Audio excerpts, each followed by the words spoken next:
కాబట్టి ప్రభా, నేను ఘోరమైన పాపినే, అందుకని మీ దగ్గర క్షమాపణ పొంది కొత్త సంవత్సరంలోకి వెళ్తున్నాను, నన్ను సిద్ధపరచు ప్రభు అని మనం కూడా దావీదు చేసినట్టుగా ప్రార్థన చేయవలసిన వారంగా ఉన్నాం. అందుకొరకై దేవుని వాక్యములో నుండి ఒక లేఖన భాగాన్ని మనం చదువుకుంటాం.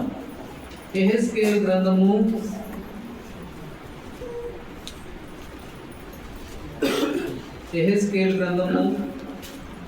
22వ అధ్యాయము. యెహెజ్కేలు గ్రంథం 22వ అధ్యాయము 26వ వచనాన్ని అందరము కలిసి చదువుకుంటాం. యెహెజ్కేలు గ్రంథం 705వ పేజీ నెంబరు 705. యెహెజ్కేలు గ్రంథం 22వ అధ్యాయము 26వ వచనాన్ని మనం అందరము కలిసి చదువుకుంటాం. సిస్టర్స్ ఒకవేళ బయటికి వెళ్ళాలి అనుకుంటే ఇటు నుంచి వెళ్ళొచ్చు, బ్రదర్స్ బయట ఉంటారు, అది తర్వాత మధ్యలో అది గమనించండి. సరే, ఈ మాట మనం చదువుకుంటాము, అందరము కలిసి ప్రార్థనాపూర్వకంగా చదువుకుంటాం. దాని యాజకులు నా ధర్మశాస్త్రమును నిరాకరించదురు, నాకు ప్రతిష్ఠితులకు వస్తువులను అపవిత్రపరచుదురు, ప్రతిష్ఠితమైన దానికి సాధారణమైన దానికి భేదమెంచరు, పవిత్రమేదో అపవిత్రమేదో తెలుసుకున్నటకు జనులకు నేర్పరు, నేను విధించిన విశ్రాంతి దినమును ఆచరింపరు, వారి మధ్య నేను దూషింపబడుచున్నాను. దేవుడి వాక్యమును మన వెనికిడులు ఆశీర్వదించును గాక. ఇక్కడ దేవుడే అంటున్నాడు ఈ మాట, వారి మధ్య నేను ఏం చేయబడుతున్నాను? దూషింపబడుచున్నాను. ఈ వచనం చివరి భాగంలో వారి మధ్య నేను దూషింపబడుచున్నాను. వాడు దేవుడంట, మరి దేవుని ప్రజల మధ్యలో ఏం చేయబడుతున్నాడంట? దూషించబడుతూ ఉన్నట్లుగా చూస్తాం. ఎందుకలాగ దూషించబడుతూ ఉన్నాడు?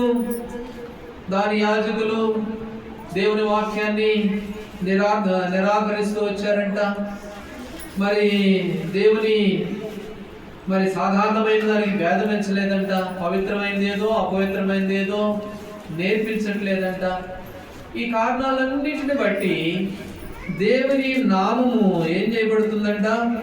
దూషించబడుతూ ఉన్నది అని దేవుడు సెలవిచ్చినట్లుగా ఈ భాగంలో చూస్తాం. రోమీయులకు రాసిన పత్రికలో 2వ అధ్యాయము 24వ వచనంలో కూడా ఆ మాటే రాయబడింది. రోమీయులకు రాసిన పత్రిక 2వ అధ్యాయము 24వ వచనం రాయబడిన ప్రకారము మిమ్మును బట్టియే కదా దేవుని నామము అన్ని జనుల మధ్యను దూషింపబడుచున్నది.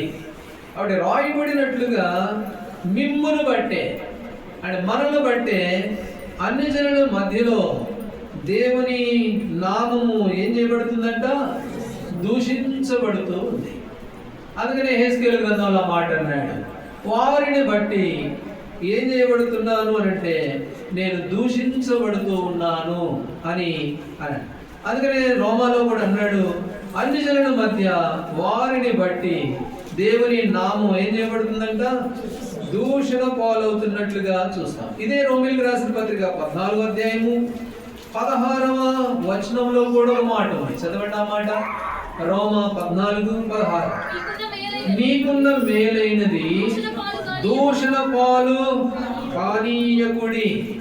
నీకున్న మేలైనది, నువ్వు పొందుకున్నటువంటి రక్షణ, నువ్వు పొందుకున్నటువంటి ఆత్మ సంతోషము, నీకున్న మేలైనది, లోకాలన్నిటికంటే గొప్పది రక్షణ. అయితే నీకున్న మేలైన దానిని ఏం చేద్దన్నాడు పౌలపోసుడు? దూషణ పాలు కానీయకుడి. తీతుకు రాసిన పత్రిక 2వ అధ్యాయము 5వ వచనంలో కూడా ఒక మాట ఉంది, లేక 3, 5 కలిసిపోయి ఉన్నాయి. ఆ మాట కూడా మనం చదువుతాం. తీతుకు రాసిన పత్రిక 2వ అధ్యాయం 3, 5 వచనాలు.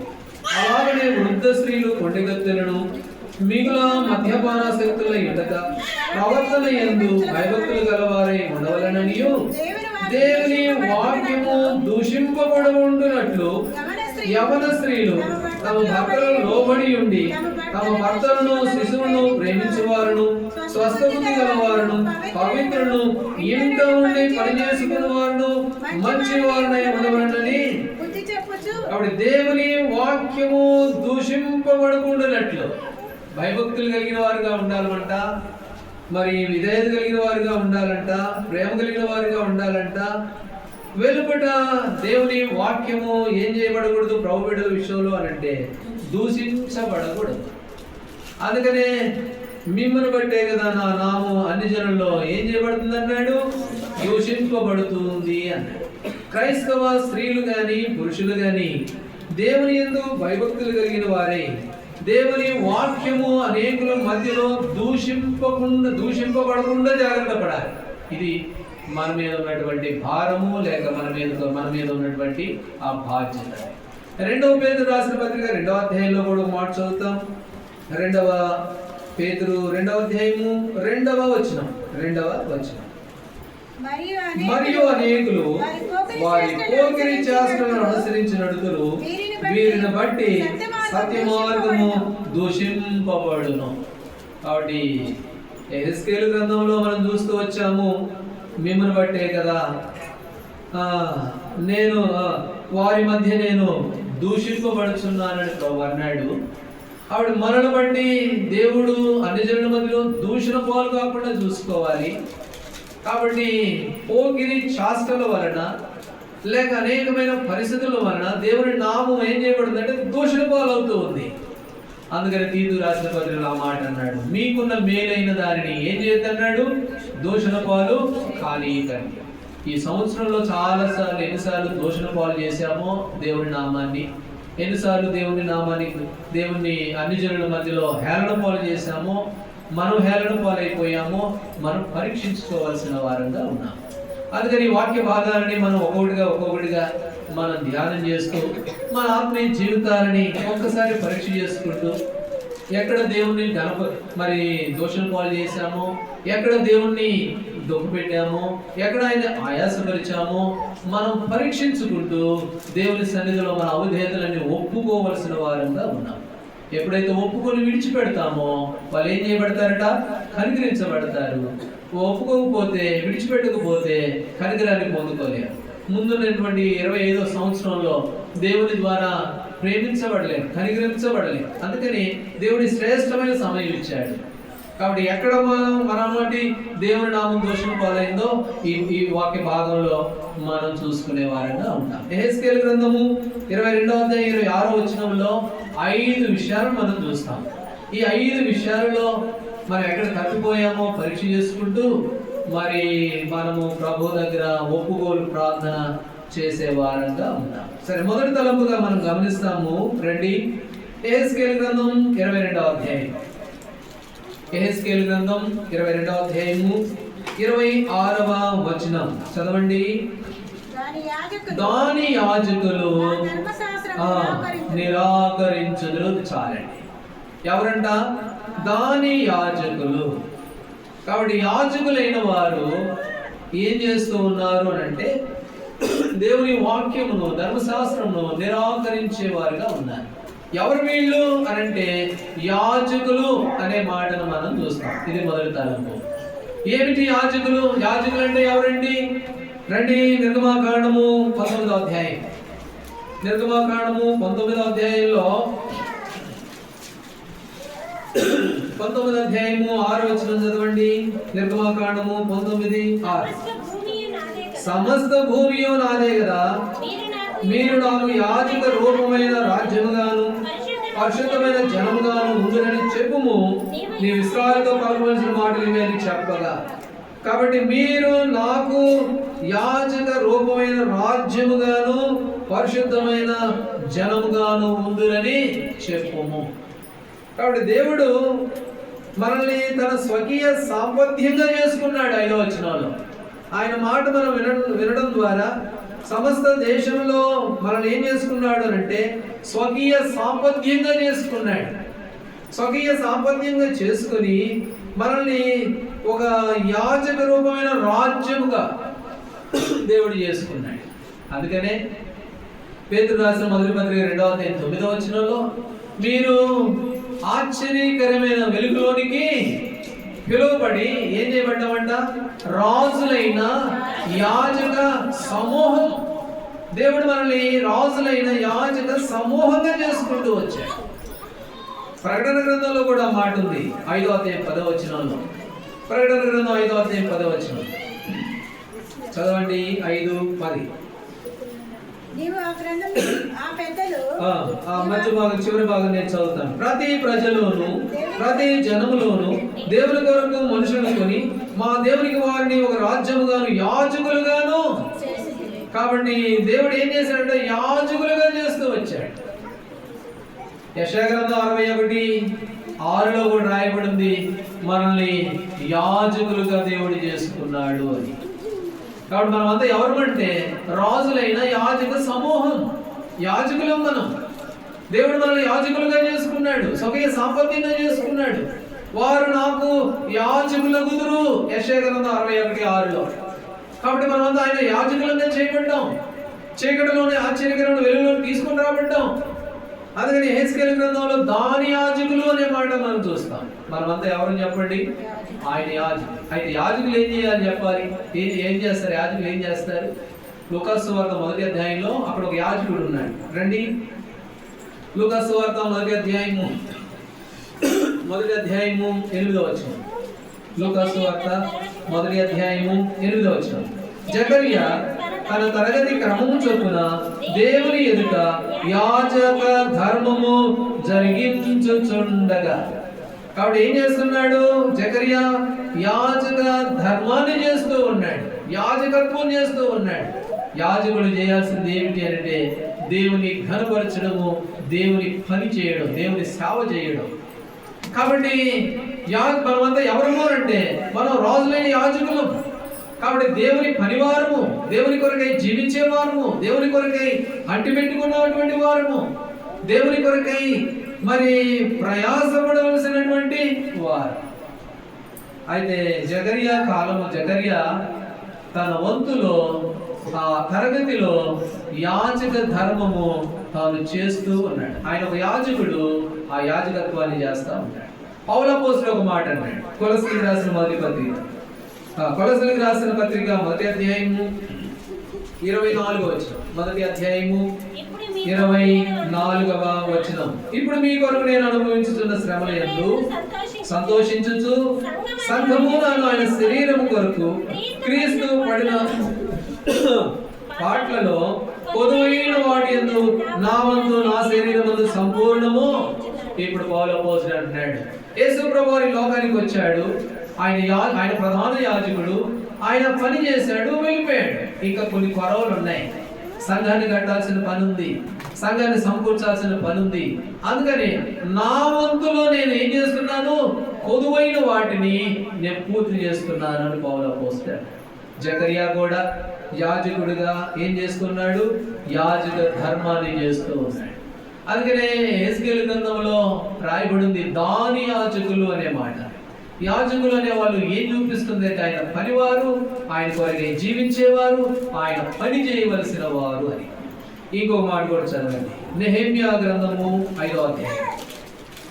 నెహెమ్యా గ్రంథము 5వ అధ్యాయము చదవండి, 17వ వచనం. 5:17.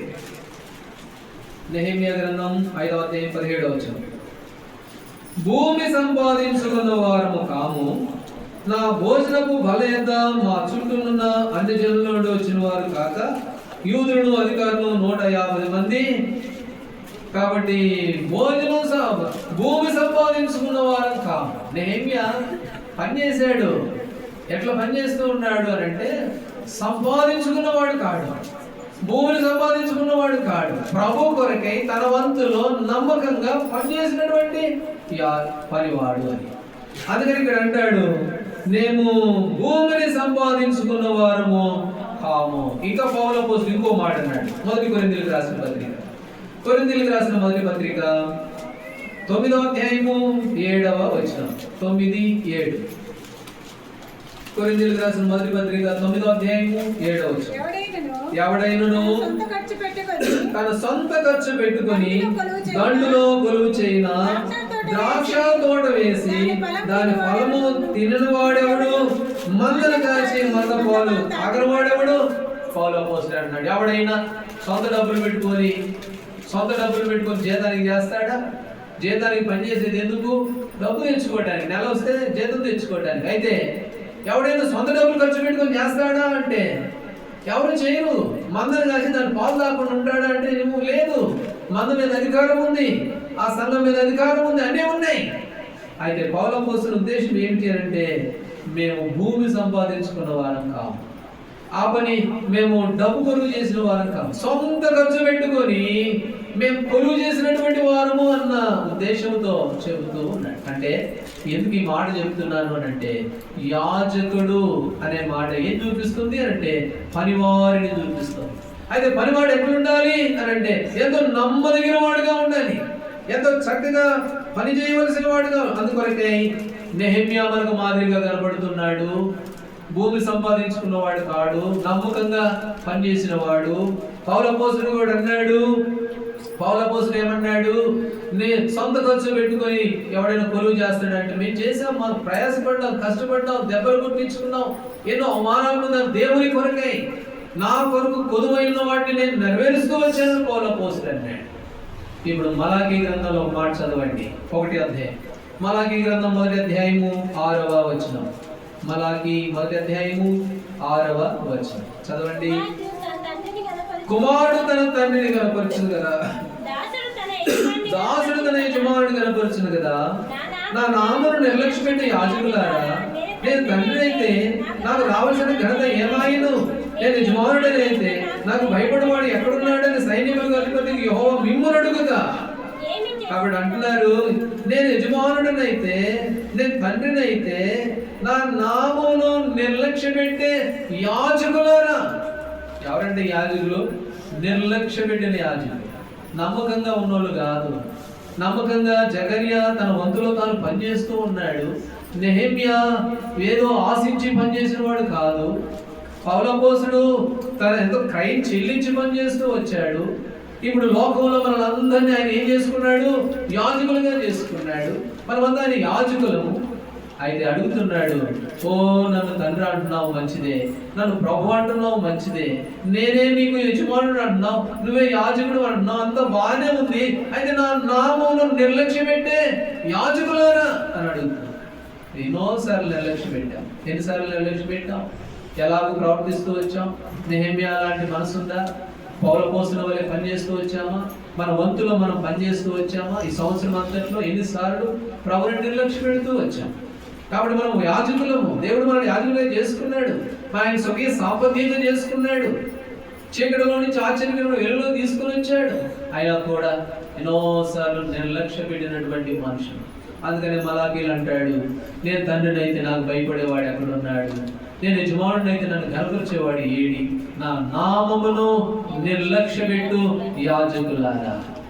నెహెమ్యా నిర్లక్ష్య పెట్టినవాడు కాదు, పౌలు అపోస్తలుడు నిర్లక్ష్య పెట్టినవాడు కాదు. నమ్మకంగా వృద్ధాప్యం వచ్చింది జకర్యాకి, పిల్లలు లేరు, వేదన అనుభవిస్తున్నాడు, బాధ అనుభవిస్తున్నాడు, సూటిపోటు మాటలు ఎన్నో ఉన్నాయి. అయినా కూడా తన వంతులో తన తరగతి క్రమం చొప్పున పనిచేస్తూ ఉన్నాడు. సరుగులు గొలుగులు లేని వాడే. ఈనాడు దేవుని బిడ్డలుగా మనమంతా ఆయన యాజకులం కదా. అది ఎన్నిసార్లు నిర్లక్ష్య పెడుతూ వచ్చాం? ఎన్నిసార్లు ప్రభు పని విషయంలో అలాగూ మనం గడుపుతూ వచ్చాము అనేది ఒకసారి మనం పరీక్షించుకోవాల్సిన వారంగా. అందుకని హెస్కేలు గ్రంథం 22లో 26లో దాని యాజకులు అనే మాట మనం చూస్తూ వచ్చాం. దాని యాజకులు, ఆ యాజకులు చేయాల్సిన పని ఏమిటి, వాళ్ళు ఎలాంటి వారుగా ఉన్నారు, మనం ఎలాంటి వారంగా ఉన్నాము అనేది మనము ఈ సమయంలో పరీక్షించుకునే వారంగా. సరే, రెండో విషయానికి వెళ్తే రండి. హెస్కేలు గ్రంథం 22వ అధ్యాయం 26వ వచనం. దాని యాజకులు నా ధర్మశాస్త్రమును నిరాకరించుదురు. చాలండి. దాని యాజకులు నా ధర్మశాస్త్రమును ఏం చేస్తారంట? నిరాకరించుదురు. ధర్మశాస్త్రం అంటే ఏంటి చెప్పండి? ధర్మశాస్త్రం అంటే ఏంటి చెప్పాలి? ధర్మశాస్త్రం అంటే ఏంటి? అది కూడా నువ్వే చెప్పి వింటామంటారా? ధర్మశాస్త్రం అంటే దేవుని వాక్యం. ధర్మశాస్త్రం అంటే ఏంటి? దేవుని వాక్యం. అయితే దాని యాజకులు ధర్మశాస్త్రమును ఏం చేస్తున్నారంట? నిరాకరిస్తూ ఉన్నారు. దేవుని వాక్యమును వాళ్ళు ఏం చేస్తూ ఉన్నారంటే నిరాకరించేవారుగా కనబడుతూ ఉన్నారు. దేవుని వాక్యం ఏం సెలవిస్తుందో తెలుసా? కొలస్సీలకు రాసిన పత్రిక 3వ అధ్యాయం 16వ వచనం. కొలస్సీలకు రాసిన పత్రిక 3వ అధ్యాయము 16వ వచనం. సంగీతములతోనూ కీర్తనలతోనూ ఆత్మ సంబంధమైన పద్యములతోనూ ఒకరినొకడు బోధించుచు బుద్ధి చెప్పుచు కృపాసహితంగా మీ హృదయంలో దేవుని గురించి జ్ఞానము చేయించు సమస్త విధమైన జ్ఞానముతో క్రీస్తు వాక్యము మీలో సమృద్ధిగా నివసింపనీయుడి. దాని యాజకులు ధర్మశాస్త్రమును ఏం చేస్తూ ఉన్నారట? నిరాకరిస్తూ ఉన్నారు. అయితే పౌలు అపోస్తలుడు అంటున్నాడు, ఓ క్రైస్తవులారా, ఓ ప్రభు బిడ్డలారా, దేవుని ద్వారా ఏర్పాటు చేయబడినటువంటి ప్రజలారా, మీరందరూ చాలా చక్కగా ఆత్మీయంగా ఉంటూ క్రీస్తు వాక్యము మీ హృదయంలో సమృద్ధిగా నివసింపనీయండి. నిరాకరించద్దు. దేవుని వాక్యమును హృదయంలో ఏం చేయాలంట? సమృద్ధిగా, కొద్దిగా కాదు, మళ్ళీ సమృద్ధిగా నివసింపనీయాలంట. సమృద్ధిగా నివసింపనీయాలి. యాకోబు రాసిన పత్రికలో మాట చదవండి అన్నమాట. యాకోబు రాసిన పత్రిక 1వ అధ్యాయము 23-24 వచనాలు. 23-24 యాకోబు రాసిన పత్రిక 1వ అధ్యాయము 23-24. ఎవడైనను వాక్యమును వినువాడయుండి దాని ప్రకారం ప్రవర్తింపను వాడైతే వాడు అర్థంలో తన సహజ గుణములను చూసుకొని మనుషులు పోలి ఉన్నాడు.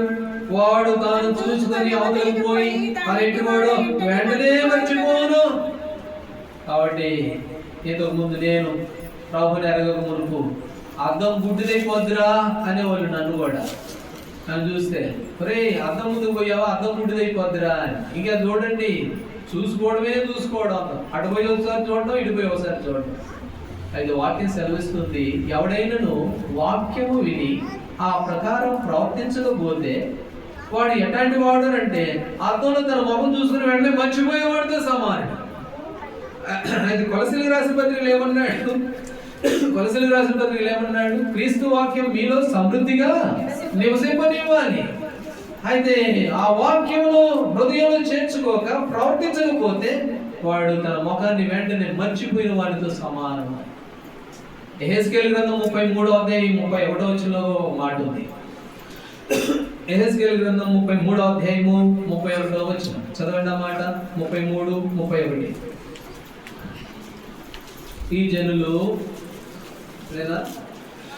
నా జనులు రాదగిన విధంగా వారిని ఎదుకు వచ్చి నా జనులైనట్టుగా నీ ఎదురు కూర్చుండి నీ మాటలు విందులు కానీ వాటిని అనుసరించి ప్రవర్తింపరు.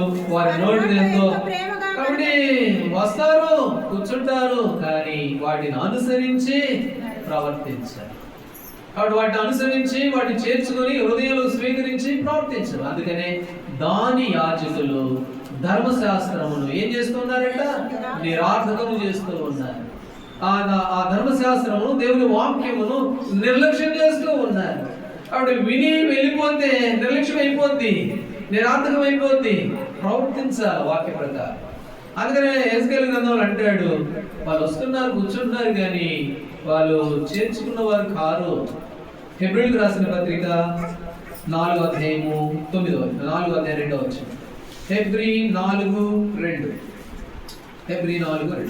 వారికి ప్రకటింపబడినట్లు మనకును సువార్త ప్రకటింపబడేది కానీ వారు వినిన వారితో విశ్వాసం గలవారై ఉండలేదు కనుక విన్న వాక్యము వారికి నిష్ప్రయోజనమైనదాయను.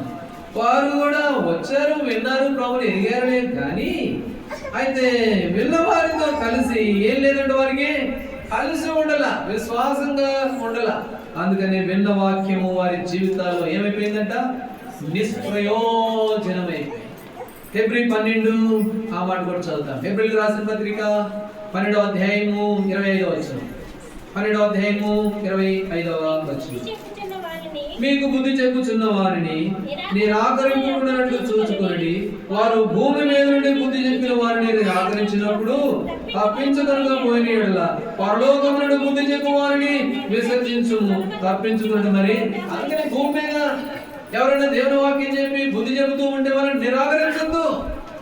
వారిని నిరాకరిస్తే పరలోకం నుండి దేవుడు కూడా మనల్ని నిరాకరిస్తాడు. అందుకనే వారి మాట విని వారికి లోబడి ఉండండి. హెబ్రీ 13:17 ఉంది. మీ పైన నాయకులుగా ఉన్నవారు వారు మీ ఆత్మలు కాయించున్నారు కనుక వారి మాట విని వారికి లోబడి ఉండండి. ఇంకొక మాట కూడా ఉంది లూకాసు సువార్త 10వ అధ్యాయంలో. రండి, లూకాసు సువార్త 10వ అధ్యాయం 16వ వచనంలో యేసు ప్రభువు వారు అన్నాడు, మీ మాట వినువాడు నా మాట కూడా వింటాడు. అది సంగతి. మీ మాట విన్నాడు అనుకో, నా మాట కూడా వింటాడు. కాబట్టి ఆయన మాట వినేవారుగా ఉండాలి. దైవ సేవకులు దేవుని వాక్యము వారి మాట దేవుని వాక్యానికి విధేయత చూపినప్పుడు ఆయన మాట మనం విన్నవారు అవుతాం. అయితే విన్నవారితో కలిసి వాళ్ళు ఏం చేయలేదంట, వారు కలిసి ఉండలేదంట. అందుకని విన్న వాక్యము వారికి ఏమైపోయింది, నిష్ప్రయోజనమైంది. సౌలు అన్నాడు, సమూయేలు అన్నాడు, ఓ సమూయేలు, ఒకడు దహన బలిస్తే ఆయన సంతోషిస్తాడు అనుకున్నావా? 1 సమూయేలు గ్రంథం 16:32 వచనంలో ఒకడు దహన బలిస్తే సంతోషం అనుకుంటున్నావా? ఆయన ఏమన్నాడు, మాట వినుట శ్రేష్టము. దహన బలి కాదు దేవుడు కావాల్సింది, మాట వినడం అంట ఆయనకి ఎంతో శ్రేష్టం. అయితే యెహెజ్కేలు గ్రంథంలో దాని యాజకులు దేవుని వాక్యమును ధర్మశాస్త్రమును ఏం చేస్తూ ఉన్నారు, నిరార్థకం చేస్తూ ఉన్నారు.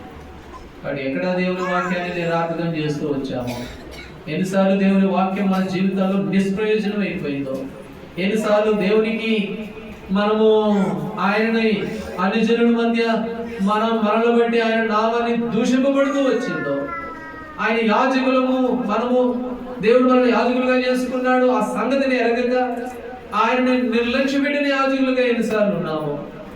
ఎన్నిసార్లు మనల్ని బట్టి మిమ్మల్ని బట్టే కదా నా నామం అన్ని జనుల మధ్య దూషణ పాలవుతుందని రోమాలో రాయబడినట్లుగా ఎన్నిసార్లు దుఃఖపెట్టామో యేసు ప్రభువా ఈ సంవత్సరంలో.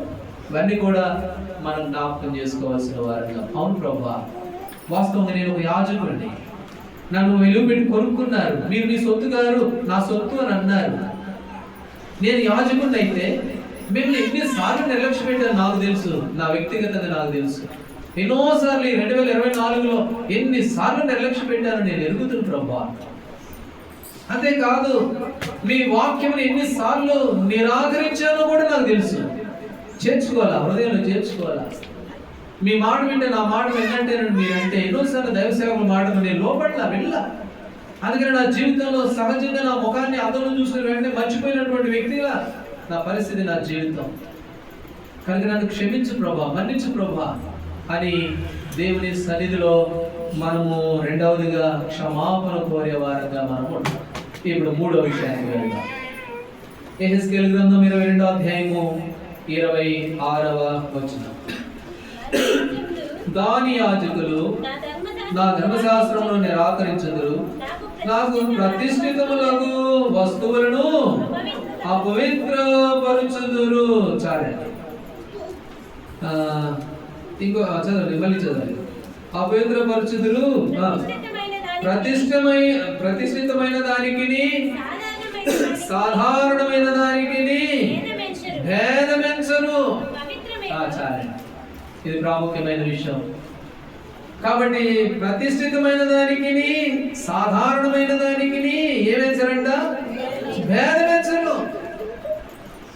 పవిత్రమైనదేదో, ప్రతిష్ఠితమైనదేదో, మిగతాదేదో భేదమెంచరు. హాగరుని శారానే పిలిచింది. హాగరుని పిలిచింది ఎవరు? శారానే. ఎవరు హాగరు?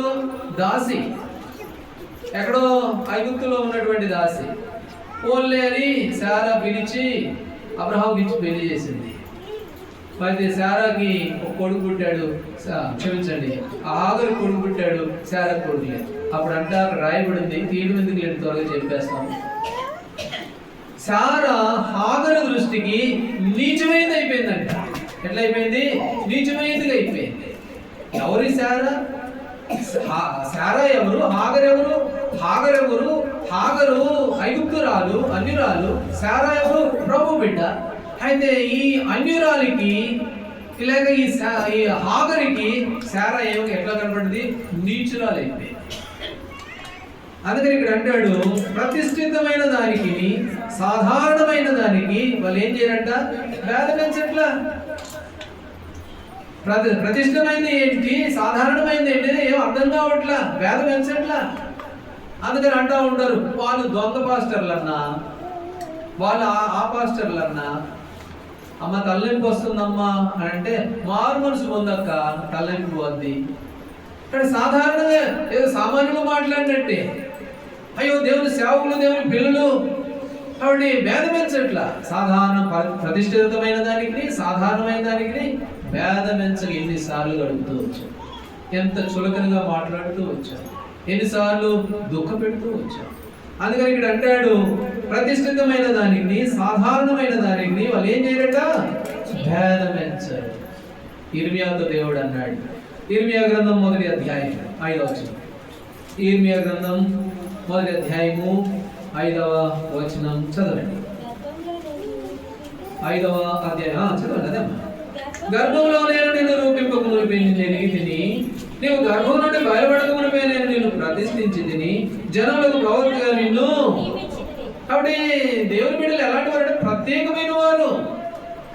యోహాను సువార్త 17వ వచనంలో, నీ వాక్యమందు వారిని ప్రతిష్ఠ చేయ, సత్యమందు వారిని ప్రతిష్ఠ చేయము, నీ వాక్యమే సత్యము. ద్వితీయోపదేశకాండం 33వ అధ్యాయము 28వ వచనం, యాకోబు ఓట ఎట్లాంటిదంట, ప్రత్యేకమైనది. యాకోబు ఓట ప్రత్యేకమైనది. మద్రసాలు అన్నారు, రాజు దగ్గరికి పోయి, అయ్యా రాజుగారు, ఆ ఐగుప్తు హెబ్రీ స్త్రీలు మల్లాంటి వాళ్ళు కాదండి. నిర్గమాకాండం 1వ అధ్యాయం 19వ వచనం, వాళ్ళు చాలా చురుకైన వారండి, ప్రత్యేకమైన వారండి. కాబట్టి వారు చాలా ప్రత్యేకమైన వారు. ఇంకొంతమంది పోయి ఎస్తేరు కాలంలో రాజుతో మాట్లాడారు. ఎస్తేరు గ్రంథం 3వ అధ్యాయము 8వ వచనం. ఎస్తేరు గ్రంథం 3వ అధ్యాయము 8వ వచనం. ఎస్తేరు గ్రంథం 3వ అధ్యాయము 8వ వచనం చదవండి. అందుకు హామాను అహష్వేరోషుతో చెప్పినదేమనగా,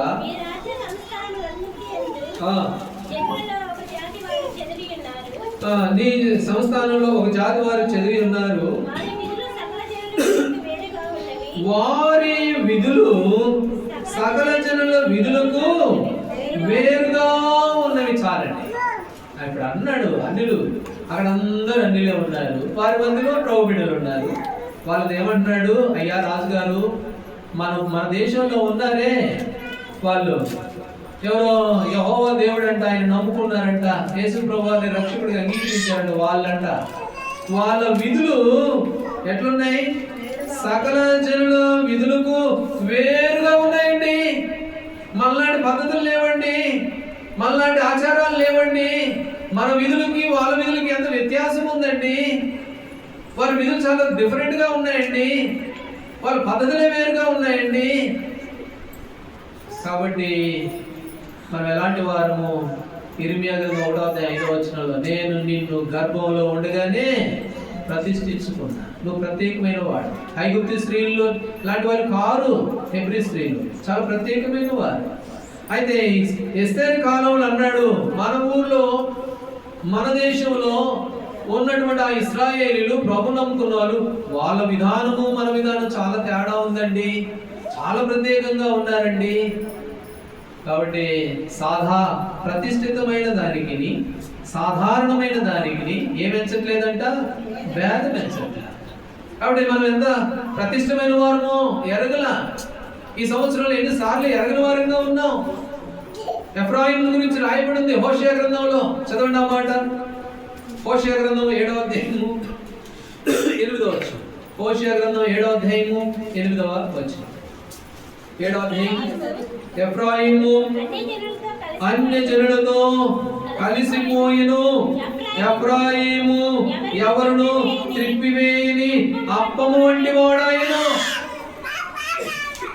రొట్టెలు చేసేటప్పుడు పెను మీద రొట్టేసి కొంచెం అటు పక్కకు పోయిరండి, ఏమవుద్ది, కింద మాడుద్ది, పైనేమో పచ్చిగా ఉంటుంది. ఇది తిప్పేసినా కూడా ఉపయోగం లేదు. అది అయితే ఎఫ్రాయిము అయిపోయాడంట.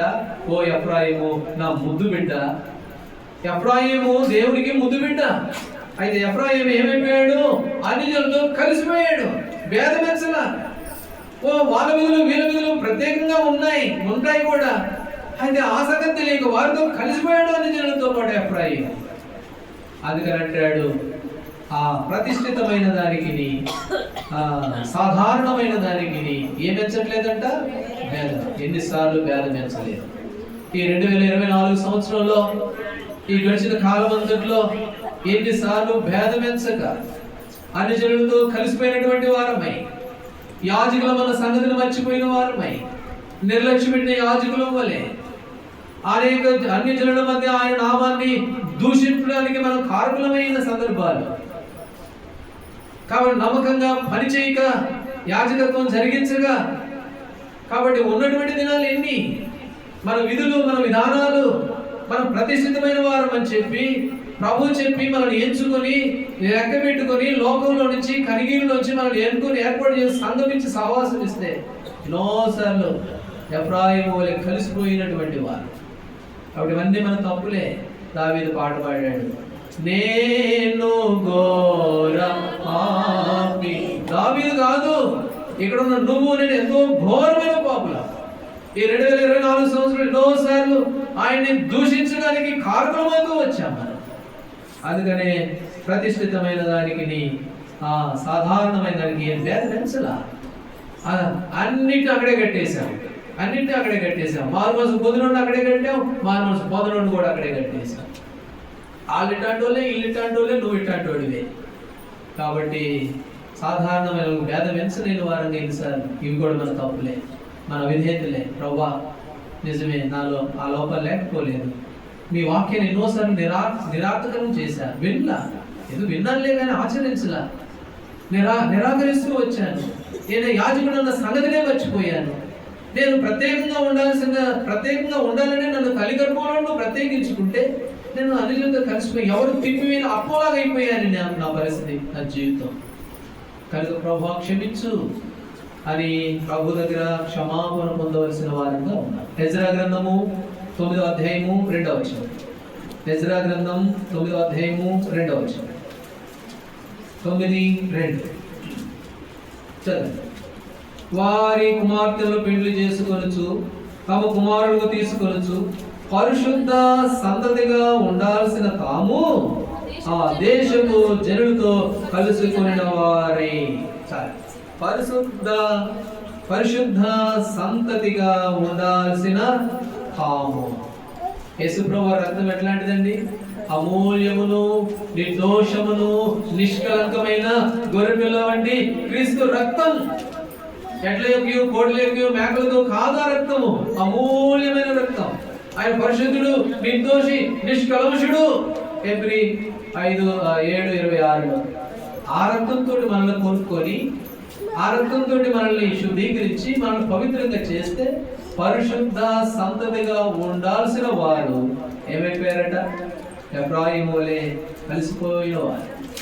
ఇంకో మాట మనం చదువుతాం. కొరింథీయులకు రాసిన 2వ పత్రిక 6వ అధ్యాయము 18వ వచనం. 2 కొరింథీ 6:18 చదవండి. 6వ అధ్యాయము 18వ వచనం. ఆ మాట చదవండి. 2 కొరింథీ 6:18లో నేను వారిలో నివసించి సంచరించును, నేను వారి దేవుడిన ఎందును, వారు నాకు ప్రజలు ఎందురు, కావున మీరు వారి మధ్య నుండి బయలువెడలి ప్రత్యేకంగా ఉండుడి. అపవిత్రమైన దానిని ప్రత్యేకంగా ఉండవలసిన వారు, పరిశుద్ధ సంతతిగా ఉండవలసిన వారు. అది ఎన్నోసార్లు ప్రతిష్ఠితమైన వారు అన్న సంగతిని ఎరుగుక సాధారణంగానే ప్రవర్తిస్తూ వచ్చాం. భేదం ఎంచలా. కాబట్టి ఇది 3వ అవిధేయత మన జీవితంలో. అందుకనే ప్రభు అన్నాడు ఆ మాట. మొదటి నేను ఆ తలంపుని జ్ఞాపకం చేశాను. ఏమిటి ఆ తలంపులు అంటే, వారి మధ్య నా నామము ఎందుకు దూషించబడ్డది?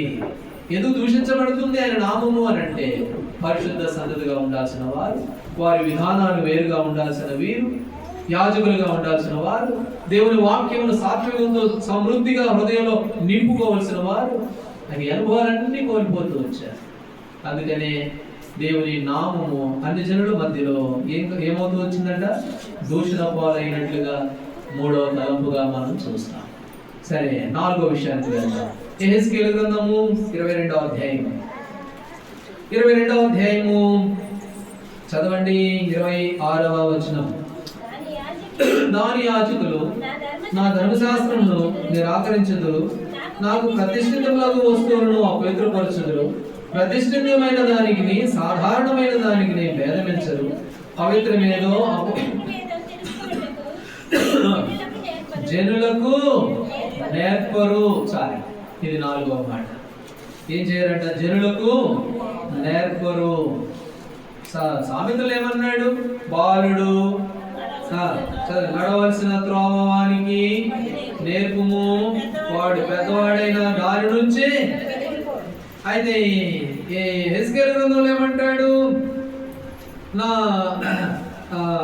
పవిత్రమేదో అపవిత్రం తెలుసుకున్నటకు జనులకు నేర్పట్లా. ఇది కూడా మన విధేయతే. దేవుని వాక్యం ఏం చెప్తుంది? నేర్పుని పిల్లోడికి, సరైన మార్గంలో ఎలా నడుచుకోవాలి నేర్పుని పిల్లోడికి అని వాక్యం చెబుతూ ఉంటే, వీళ్ళు ఏం చేస్తూ ఉన్నారు అని అంటే, వీళ్ళు నేర్పేవారు కదా. కొంతమంది నేర్పారండి, వాళ్ళ పిల్లలకు మంచి నేర్పారండి. ఏమేమి నేర్పారో తెలుసా? 2వ దినవృత్తాంతముల గ్రంథం రండి, 22వ అధ్యాయము. 2వ దినవృత్తాంతముల గ్రంథము 22వ అధ్యాయము 3వ వచనం. 22:3 చదవాలి. దుర్మార్గంగా ప్రవర్తించుటకు అతని తల్లి అతనికి నేర్పుచూ వచ్చెను గనుక. చాలు. ఆహాబు, ఇక్కడ ఒక ఆయన ఉన్నాడు, వాళ్ళ అమ్మ అంట, వాళ్ళ తల్లి అంట, ఆ కొడుక్కి ఏం నేర్పింది? దుర్మార్గంగా ఎట్లా ప్రవర్తించాలనో అది నేర్పింది. యెహెజ్కేలు గ్రంథంలో ఏమంటాడు? మరి పవిత్రమైందో అపవిత్రమైందేదో తెలుసుకున్న జనుడు నేర్పడయ్యా అని అంటే వాళ్ళు నేర్పడంట. అయితే ఇక్కడ ఒక తల్లి ఉంది, ఆమె ఏం చేసిందంటే ఆ కొడుక్కి దుర్మార్గంగా ఎలా ప్రవర్తించాలో నేర్పుతూ వచ్చింది. మత్తయి సువార్తలో కూడా ఒక ఆమె ఉంది, హేరోదు భార్య. మత్తయి సువార్త 14వ అధ్యాయం చదవండి, 8వ వచనం. 14:8. మత్తయి సువార్త 14వ అధ్యాయము 8వ వచనం. అప్పుడు ఆమె తన తల్లి చేత ప్రేరేపింపబడినదై బాప్తిస్మం ఇచ్చి యోహాను కారణం ఇక్కడ పల్లెల్లో పెట్టనుంది. అప్పుడు యోహాను అన్నాడు, నువ్వు చేసే తప్పు బాబు అన్నాడు. వాళ్ళ అమ్మ కోపం వచ్చింది. అమ్మ కోపం వచ్చి వాళ్ళ కూతురిని తీసుకెళ్ళి ఆ రాజును మెప్పించుంటే ఆ మీదకి వచ్చి నాట్యం చేసి రాజును మెప్పిస్తే ఇప్పుడు అంటుంది, ఏం కావాలి అడుగమ్మా, నువ్వేం అడిగినా ఇస్తాను నీకు. ఆ రాజు అంటే ఏమన్నదంట? తన తల్లి చేత ప్రేరేపించబడినదై. తల్లి చెబుతా ఉంది, అడుగు యోహాను తల అడుగు యోహాను తల కొట్టి మేము చెప్పు, దుర్మార్గుడు మనం బాగా తిరుగుతూ ఉన్నాడు. కాబట్టి అలా నేర్పుతూ వచ్చారు. కాబట్టి తన తల్లి దుర్మార్గంగా ఎలా ప్రవర్తించడంలో 2వ దినవృత్తాంతంలో పిల్లలకు నేర్పుతూ ఉంటే, మత్తయి సువార్తలో యోహాను కాలంలో అక్కడ ఆమె కూడా అలా నేర్పుతూ. అయితే దేవుని వాక్యంలో ఇంకా మంచి వాళ్ళు ఉన్నారండి. 2వ తిమోతికి రాసిన పత్రికలో, తిమోతికి రాసిన 2వ పత్రిక 1వ అధ్యాయం 5వ వచనంలో తిమోతి వాళ్ళ అవ్వను గురించి రాయబడుతూ ఉంది. పౌలు అపోస్తలుడు అన్నాడు, చదవండి. తిమోతికి రాసిన 2వ పత్రిక 1వ అధ్యాయము 5వ వచనం. మొదటి అధ్యాయము 5వ వచనం. సరే, మధ్యలో ఒక భాగం ఉంది. ఆ విశ్వాసము మొదట నీ అవ్వైన లోయలోను నీ తల్లి అయిన యూనికేలోను వసించును, అది నీ యందును. కాబట్టి తిమోతిలో ఎంత విశ్వాసపరుడు అండి, ఎంత ప్రార్థనాపరుడు అయ్యా, యవనస్తుడివి నువ్వు. ఈ యవన ప్రాయంలో ఇంత భక్తి జీవిస్తూ ఉన్నావే, ఇంత భక్తి, ఇంత విశ్వాసం, ఇంత పవిత్ర ఎట్టొచ్చింది నీకు? నాకు అర్థమైపోయింది, ఇది మీ అవ్వలో నుండి మీ అమ్మలోకి వచ్చింది, మీ అమ్మలో నుంచి నీలోకి వచ్చింది. చూసారా? అమ్మకాడ నుంచి అమ్మకి నేర్పిస్తే అమ్మ పోయి కొడుకు నేర్పిస్తా ఉంది.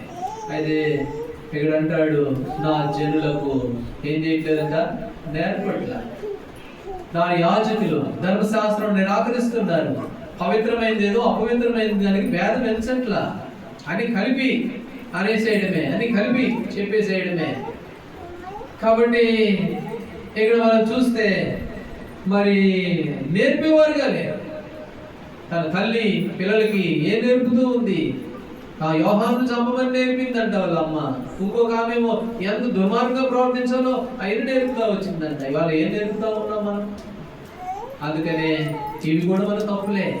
దేవుడు మనల్ని ప్రేమించి మనకి ఇచ్చాడు, సంతతిని ఇచ్చాడు, పరిశుద్ధ జనాంగంగా పెంచమని ఇచ్చాడు.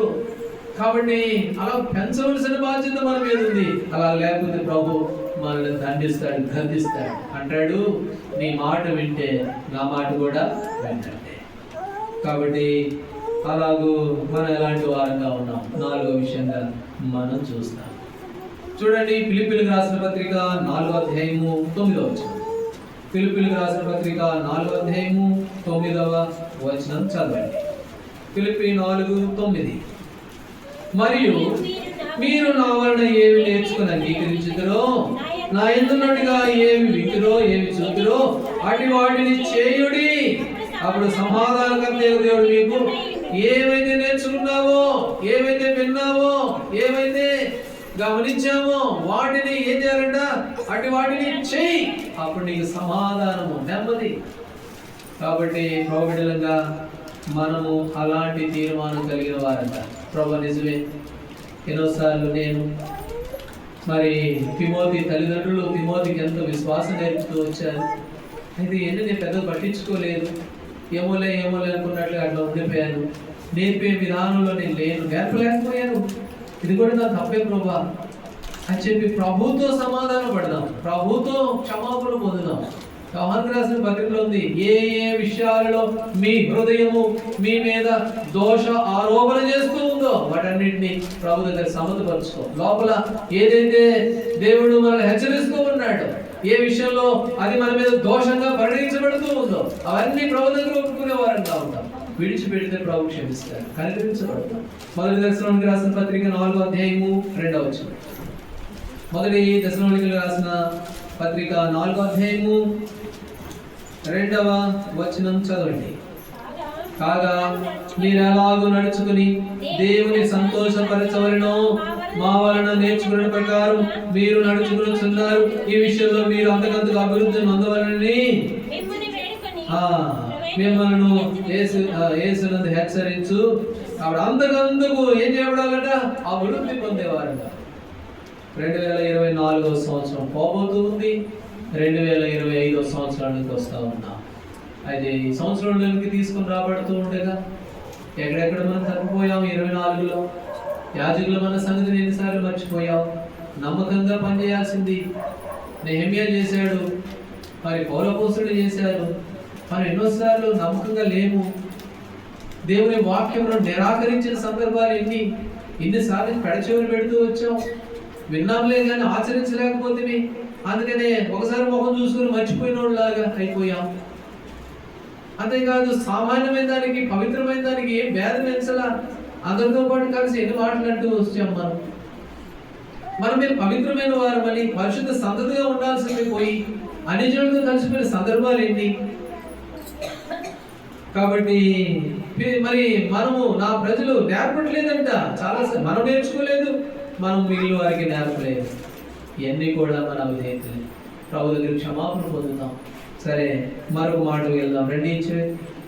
యెహెజ్కేలు గ్రంథం 22వ అధ్యాయము 26వ వచనం. దాని యాజకులు నా ధర్మశాస్త్రం నిరాకరించుదురు, నాకు ప్రతిష్ఠితులకు వస్తువులను అపవిత్రపరచుదురు. ప్రతిష్టమైన దానికి సాధారణమైన దానికి భేదమెంచరు. పవిత్రమేదో అపవిత్రమేదో తెలుసుకున్నట్టుకు జనులకు నేర్పరు. నేను విధించిన విశ్రాంతి దినములను ఆచరింపరు. చాలు, నేను విధించిన విశ్రాంతి దినములను ఆచరింపరు. ఇది కూడా మన అవిధేయతే. దేవుడు విధించినటువంటి విశ్రాంతి దినాన్ని, దేవుడు నియమించినటువంటి కట్టడను, దేవుడు ఏర్పాటు చేసినటువంటి క్రమాన్ని ఏం చేయరంట? వాళ్ళు ఆచరింపరు. కాబట్టి ఇది మన మీద ఉన్నటువంటి నేరం, దేవుడు మన మీద పెడుతున్నటువంటి నేరం. కాబట్టి ఎందుకు ఇవన్నీ చెబుతున్నాడు అంటే 2025 రాబోతూ ఉంది. అప్పుడు మళ్ళీ ఇలాంటి తప్పులు పునరావృతం చేసుకోబాకు. ఇలాంటి మన పొరపాట్లు మళ్ళీ 2025లో ఉంచుకోబోకని ప్రభు హెచ్చరిస్తూ ఉన్నాడు మనల్ని. ఏదో పోయింది అయిపోయిందిలే, 24 అయిపోతుంది, 25 వస్తా ఉంది, పోయింది పోయింది. ఇక నుంచి అయినా జాగ్రత్తగా ఉండు. నువ్వు ఒక యాజకుడివి, నువ్వు ఒక పవిత్రమైన వ్యక్తివి, నువ్వు నేర్పించాల్సిన వ్యక్తివి, వేదాన్ని తెలుసుకోవాల్సిన వ్యక్తివి, పరిశుద్ధంగా దేవుని మందిరమును ఆచరింపవలసినటువంటి వ్యక్తివి. అందుకని అన్నాడు, నేను విధించిన విశ్రాంతి దినమును వారు ఏం చేయట్లేదంట, ఆచరింపరు అనే మాట చూస్తాం. యెషయా గ్రంథం 56వ అధ్యాయము 4వ వచనం. యెషయా గ్రంథం 56వ అధ్యాయము 4వ వచనం చదవండి. నేను నియమించిన విశ్రాంతి దినమును ఆచరించుచు నాకు ఇష్టమైన వాటిని కోరుకొనుచు నా నిబంధన ఆధారం చేసుకొనుచున్న షండులను గురించి యెహోవాయగు. కాబట్టి నేను నియమించిన విశ్రాంతి దినములను ఆచరించుచు. లేవికాండం 23:3లో రాయబడి ఉంది, 6 దినాలు నువ్వు పని చేసుకో, 7వ దినాలు ఏం చేయాలట, విశ్రాంతి దినం. అది 6 రోజులు నీ ఇష్టం, పని చేసుకో, ఎంత కష్టపడతావు కష్టపడు. 7వ దినం నా సన్నిధిలోనూ ఉండాలి. నేను విధించిన విశ్రాంతి దినములను వాళ్ళు ఏం చేయాలంట, వాళ్ళు ఆచరించరు. కాబట్టి అది మన మీద ఉన్నటువంటి నేరం. నిజమే, 24వ సంవత్సరంలో ఎన్ని దేవుడు నియమించిన ఆ కట్టడలను, ఆ విశ్రాంతి దినాన్ని ఎన్ని మనం ఆచరించకుండా వ్యతిరేకంగా మూర్ఖంగా ప్రవర్తించినటువంటి వారు ఎన్నిసార్లు మనలో ఆ తప్పులు లేకపోలేదు. ప్రభు అన్నాడు లేవికాండం 23:3లో చదవండి అన్నమాట. 23వ అధ్యాయము 3వ వచనం. లేవికాండము 23వ అధ్యాయము 3వ. 6 దినములు పని చేయవలెను, వారము 7వ దినమున విశ్రాంతి దినము. అది పరిశుద్ధ సంఘము దినము. అందులో మీరు ఏ పనైనను చేయకూడదు. మీ సమస్త నివాసం నియమించిన అది పరిశుద్ధమైన సంఘపు దినం. అది 7వ దినం. 6 రోజులు పని చేసుకో, 7వ రోజు పరిశుద్ధమైన దేవుని సంఘపు దినం. ఆ పరిశుద్ధమైన సంఘపు దినాన్ని ఆచరించిన ఎన్నిసార్లు మనం విధేయులు అయిపోయాం, ఎన్నిసార్లు మోసపోయాం. అందుకని అంటాడు, నేను నియమించిన విశ్రాంతి దినములు వాళ్ళు ఏం చేయాలంట. విలాప వాక్యములు 1వ అధ్యాయం చదవండి. విలాప వాక్యములు 1వ అధ్యాయము 3-4 వచనాలు. 1వ అధ్యాయము 3-4 వచనాలు చదవండి. 1వ అధ్యాయము 3-4. నేను ముగిస్తాను, మనం మరలా కొంత సమయం ఉపయోగ ప్రార్థనలోకి వెళ్ళాలి. చదవండి. 3వ అధ్యాయం. యోధా బాధ నొందిన దాసురాలై చెరలోనికి పోయినది, అన్యజనులలో నివసించున్నది, విశ్రాంతి నందుకు పోయిను, దాని కరువు వారందరూ ఇరుకు చోట దాన్ని కలుసుకుందరు. నియమగా కూటములకు ఎవరును రారు గనుక సియోను మార్గములు ప్రలాపించుచున్నవి, పట్టణ ముఖములన్నీ పాడైపోయిను, యాజకులు నిజూర్పులు విడుచుచున్నారు, దాని కన్యకులు దుఃఖాక్రాంతులేని అదియో వ్యాకుల భరితములాయెను. నీవు కూటాలకు ఎవరును రారు. అందుకని సియోను మార్గాలు ఏం చేస్తున్నాయంట, ప్రలాపిస్తూ ఉన్నాయి. దాని యాజకులు దుఃఖపడుతూ ఉన్నారు, బాధపడుతూ ఉన్నారు. దేవుని మందిరం సియోను మార్గం అంటే ఏంటో తెలుసు? సియోను మార్గం అంటే ఏంటి చెప్పండి. నువ్వు ఇంటి దగ్గర నుంచి బయలుదేరి దేవుని మందిరానికి వస్తావు చూడండి, ఆ మార్గం అంతా సియోను మందిరమే. నియమ కూడికలు, దేవుని మందిరము, దేవుని సన్నిధిని ఆ మార్గంలో నువ్వు నడవకపోతే సియోను మార్గములు ఏం చేస్తున్నాయంటే ప్రలాపిస్తూ ఉన్నాయంట. అయ్యో, ప్రతి ఆదివారం ఈ దారిని వచ్చేదే నా కుమార్తె, నా కుమారుడు, అయితే రాలేదే, ఈరోజు నీ విశ్రాంతి దినంలో కనబడలేదే అని ఆ గుమ్మాలు లేక ఆ దారులు, సియోను మార్గములు ప్రలాపిస్తూ ఉన్నాయంట. దాని యాజకులు దుఃఖపడుతూ ఉన్నారు. నిజమే, ఈనాడు ఇక్కడ కూర్చొని చూస్తూ ఉంటాం. ఆదివారం నాడు ఈ వెనకనే కూర్చొని ఉంటా, నేను తొందరగానే వస్తాను. ఒక్కోసారి వచ్చి ఇక్కడ కూర్చొని ఇటు తొంగి చూస్తూ ఉంటా, ఎవరన్నా వచ్చారా, 10:30 అవుతుందే, రాలేదే, ఇంకా అవుతుంది టైము, రాలేదే. దాని యాజకులు ఏం చేస్తున్నారు, నిట్టూర్పులు విడుస్తూ. ఇవన్నీ మన క్షేమం కాదు. సియోను మార్గంలో ఒక దినాన మన విషయమై సాక్ష్యం చెబుతాయి. ఏమమ్మా ఆ సియోను మార్గమే చెబుతుంది, ఏమండి వాళ్ళ ఇంటికాడ నుంచి మా మందిరానికి 2 కిలోమీటర్లు 3 కిలోమీటర్లు లేదు 10 కిలోమీటర్లు అండి, పోయినసారి చాలా సార్లు తిరిగిందండి ఈ మార్గంలో, ఏమే ఈసారి రాలేదండి అని ఆ మార్గం సాక్ష్యం చెబుతుంది. రేపొద్దున అవి ప్రలాపిస్తూ ఉన్నాయి, దాని యాజకులు సాక్ష్యం చెప్తారు. కాబట్టి నేను నియమించిన విశ్రాంతి దినములను వారు ఏం చేయాలట? ఆచరించారు. వాడు ఎన్నిసార్లు ఆచరింపలేదు? 2024 సంవత్సరంలో దేవుడే నియమించాడు, మనుషులు నియమించింది కాదు ఇది. యేసు ప్రభు వారు ఎప్పుడు లేచాడు? ఆదివారము పెదలగడలే లేస్తే మగ్దలేని మరి వెళ్ళింది. ఆ రోజు విశ్రాంతి దినం. ఆదివారం నాడు రొట్టె విలువడానికి కూడుకున్నారు పౌలు అపోస్తలుడు. ఆదివారాన్ని దేవుడు ఘనంగా ఇచ్చాడు. అది పరిశుద్ధము సంఘము దినము అని లేవి కాండంలో రాయబడుతూ ఉంటే అది నన్ను ఆచరించగా దేవుని ఎన్నిసార్లు దుఃఖ పెట్టాం. ఆ సియోను మార్గాలు ఎన్నిసార్లు మన విషయంలో దుఃఖిస్తూ వచ్చినాయి, రోధిస్తూ వచ్చినాయి. కాబట్టి ప్రభు దగ్గర మనం క్షమాపణ పొందే వారంగా మనం ఉంటాం. ఒక మాట చదవండి, ఫిబ్రవరికి రాసిన పత్రిక 10వ అధ్యాయము 24వ వచనం. ఫిబ్రవరి 10:24, 10వ అధ్యాయము 24వ వచనం. కొందరు మానుకొలుచున్నట్టుగా సమాజంగా కూడట మారక ఒకరినొకడే హెచ్చరించు, ఆ దినము సమీపించడం మీరు చూచండి కొలది మరి ఎక్కువగా అలాగూ చేయొచ్చు. కాబట్టి కొందరు మానుకుంటున్నట్టుగా సమాజంగా కూడా మానక ఆ దినము సమీపించుకోలది. ఏ దినము? 24 పోయింది, 25 వస్తా ఉంది. ఇక రేపు ఎల్లుండో 25 కూడా పోద్ది. నాకు ఎట్లుంది అని అంటే నిన్న మొన్నే కదా 24 వచ్చింది అన్నట్టుగా ఉంది నాకైతే. అప్పుడే వచ్చేసిందా 25 అనిపిస్తా ఉంది. ఆ దినము సమీపించిన కొలది మరి ఎక్కువగా లాగు చేయాలి. ఎలాగూ ఆయన విశ్రాంతి దినం ఆచరించాలి. ఆయన యాజకుల మన సంగతిని జ్ఞాపకంలో పెట్టుకోవాలి. దేవుని వాక్యమును నిరార్థకం చేయకూడదు. సమృద్ధిగా హృదయాలు నింపుకోవాలి. కాబట్టి నీవే అనేకులు మాదిరిగా ఉండాలి, ప్రతిష్టమైన వ్యక్తిగా ఎంచబడాలి. అప్పుడు మరి అలాంటి వారంగా మనం ఉండాలి. అయితే ప్రభు అంటున్నాడు ఈ హెస్కేలు గ్రంథం 22:26 చివరి మాటలో, వారి మధ్య నేను ఏం చేయబడుతున్నాను? దూషింపబడు. ఏ కారణం అంటే ఈ 5 అనుభవాలు ఉన్నాయి వారి జీవితాల్లో. అందుకనే నా నామం దూషణ పాలైపోతా ఉంది, అన్ని జనుల మధ్య దూషణ పాలవుతా ఉంది. అపోలాంటి అయిపోయాడు. ఎవరు తిప్పిపోయిన అపోలాగా అన్ని జనులతో కలిసిపోయాడు. అయ్యో నేర్పించాల్సిన మాదిరికరంగా జీవించాల్సింది పోయి వాళ్ళతో పరిశుద్ధ సంతతిగా ఉండాల్సిన మనుషుడు. కాబట్టి దేవుని వాక్యాన్ని విని నేర్చుకోవాల్సింది పోయి యాజకుడిగా జీవించాల్సింది పోయి ఉంటాయి. శ్రమలు లేకపోలేదు, కష్టాలు లేకపోలేదు. జకరియా జీవితంలో ఎన్ని శ్రమలు లేవు, ఎన్ని కష్టాలు లేవు. అయితే తన వంతులో తాను నమ్మకంగా పనిచేస్తూ ఉంటే, అయితే ఎన్నిసార్లు ఈ 24లో ప్రభువును దుఃఖ పెట్టాం. అందుకని అంటాడు, ఏమంటాడు? వారి మధ్య నేను ఏం చేయబడుతున్నాను? దూషింపబడుచున్నాను. ప్రభు నీ విషయంలో నా విషయంలో ఎన్నిసార్లు దూషించబడ్డాడు, ఎన్నిసార్లు దుఃఖ పెట్టాం, ఎన్నిసార్లు బాధ పెట్టాం. ఈ 2024 సంవత్సరంలో ఎన్ని అవిధేయతలు ఉన్నాయి ప్రభు జ్ఞాపకం చేస్తున్నాడు.